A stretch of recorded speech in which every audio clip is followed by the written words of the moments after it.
Greetings, everyone. Today, I would like to introduce to you the special speaker who will serve the ISBC 2023. He is Dr. Timothy Tennent, the president of Asbury Seminary in Wilmore, Kentucky. How was Dr. Tennent chosen? The steering committee for the ISBC began praying for a special speaker back in June of 2022. Many candidates were suggested. Much prayer was offered. Finally, in January of 2023, we arrived at Dr. Tennent as the best candidate. We approached him through Dr. Ezra Cho, who graduated from Asbury with a doctorate in biblical studies, and who knew Dr. Tennent personally. Dr. Tennent agreed to speak at our conference. Shortly after this, the unexpected, extraordinary work of God broke out at Asbury Seminary. It was a spiritual revival. It began on the university at a Wednesday chapel service that is held regularly from 10 to 11 a.m. On that particular day, 9 students remained behind after the service was over. They felt a special move of God's Spirit. They began to pray, to seek God, worship God, and cry out to Him. Soon, a few more students joined them.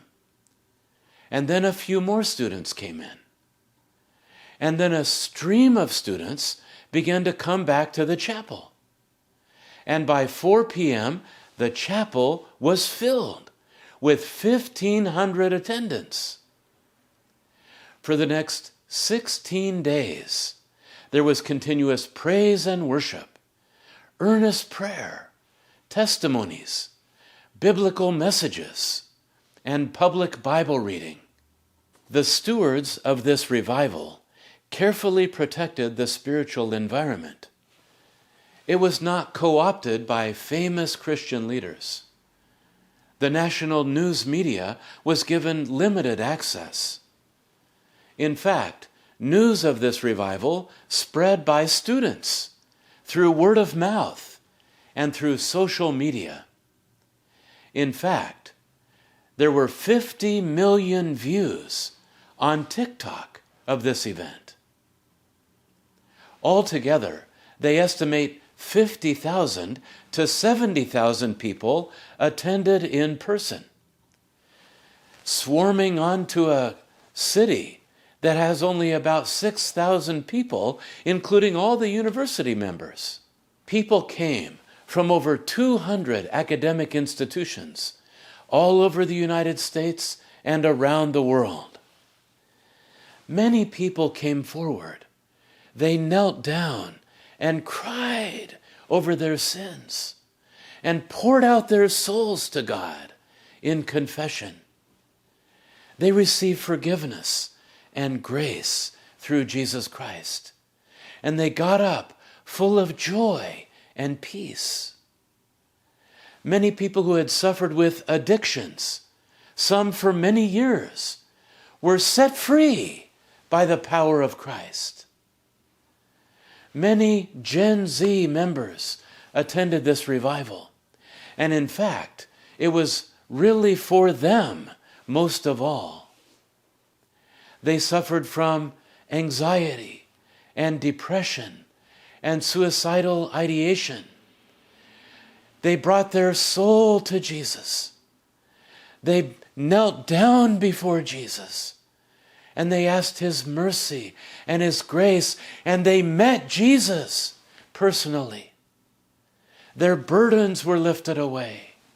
Their souls were set free. They had a new vision and new hope for their lives. I believe this revival is God's answer to prayer, including the prayer of UBF ministry members who have cried out to God and labored and sacrificed, praying for North America for a spiritual revival, to be a royal priesthood and a holy people. I see God's providence in leading us to Dr. Tennent at this time as our special speaker. On March 8, I and Dr. Ezra Cho and our wives Dervila and Esther went to Asbury, and we sat down with Dr. Tennent in his office at the seminary. He shared with us his perspective on the revival, and we shared with him the work of God in our UBF ministry as well. Anyone who wants to see the interview in its entirety can do so by following the link provided. Please pray for the great work of God, the great work of God through the ISBC 2023, that Christ's glory may be revealed, that we may meet Christ at this conference, that we may be renewed in our faith, in our spirit, in our vision, and that many young souls who are burdened and empty and desperate may meet Jesus at this conference and receive his grace and find a new vision and a new direction for their lives. May God bless the ISBC abundantly. May God bless you, and may his kingdom spread throughout the whole world through us. Amen.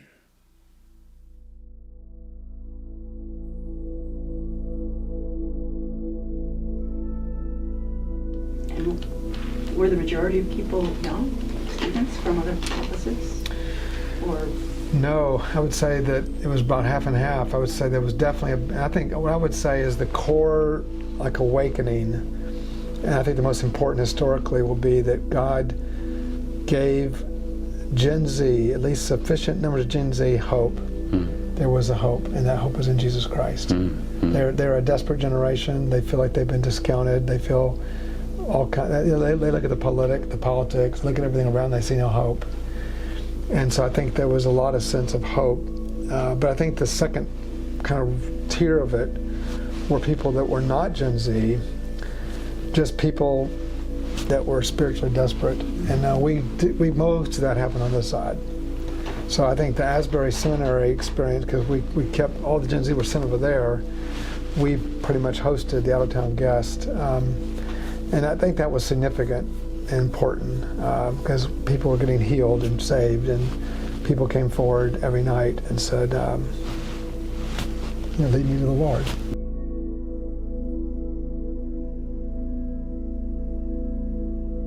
In the early days, they're just random people in there praying. I was over myself, sometimes super early praying in the morning. But they had a group of intercessors, of like really committed intercessors that were, many of them Koreans, great Korean intercessors that, that were committed to really, really pray through the night, every night. I see. And they continued on. They even, when the meeting started, that group would locate to another room and keep praying, interceding. There was people interceding 24/7. Wow. Even when the place was full of worshipers, they would still go another place we had another place here and over there for just intercessors. So there are people praying day and night for 16 days.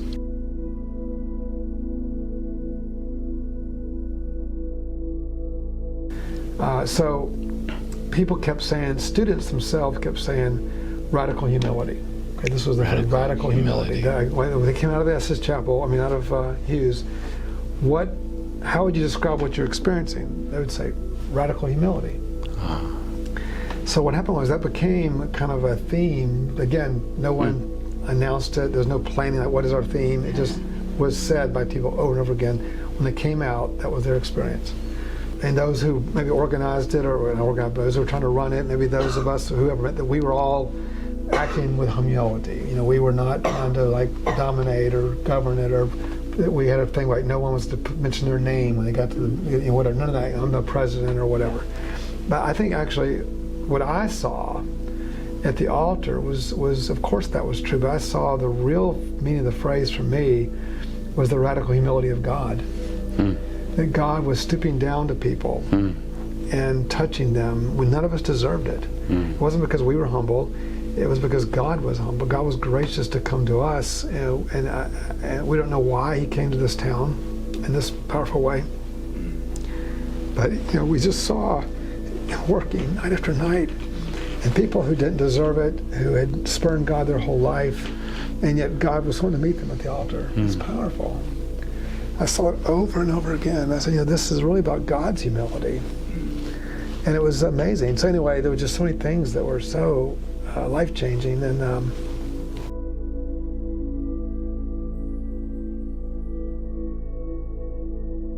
I want you to also know that they were people deeply, deeply kind of praying for revival, of course, all over the country, but in this campus, I don't know as much over across the street, but here, we had people praying. We had groups that met every week praying for renewal and revival here.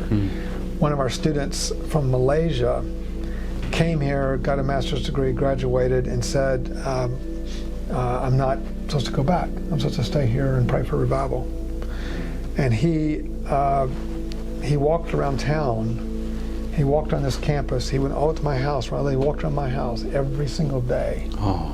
Every day, praying for revival. And people wondered, who's this guy walking around campus and walking around town? Because this is a small town. So eventually put on his pray for revival. And so he prayed for revival here, and we met in my office from time to time. But he prayed for revival here all day long, every day. I'd see him every day walking around campus with us, pray for revival for 4 years. 4 years praying for revival. And on Friday they had a group meeting where people prayed for him, and then he told me it was time to go back. So he went back home about maybe 5 months ago. The revival happened on February 6th on a Wednesday. On Tuesday, the Lord said to him, go back. So he came. So Tuesday he left. He was in, I think he was in Seoul. Where was he? It might have been Singapore. I think he was in Singapore on layover. But he was, on the trip back. His phones were blowing up. That there was revival renewal in Wilmore. Wow.